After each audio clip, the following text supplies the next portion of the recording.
فور تلقي مستخدمي الفرقة الإقليمية للدرك الوطني بالبركة الزرقاء مكالمة هاتفية من طرف أحد المواطنين مفادها نشوب حريق على مستوى الأنابيب البلاستيكية المخصصة لإنجاز مشروع تزويد حي البركة الزرقاء والأحياء المجاورة له بالمياه، والتي كانت موضوعة بحي البركة الزرقاء.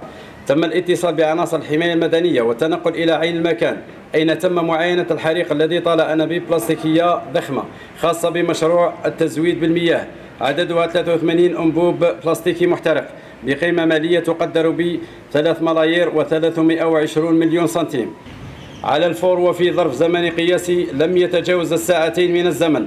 تمكن مستخدمي الفرقة الإقليمية للدرك الوطني بالبركة الزرقاء من الوقوف على حيثيات القضية وتفاصيلها، أين تم تحديد هوية المشتبه فيهم ومكان ترددهم.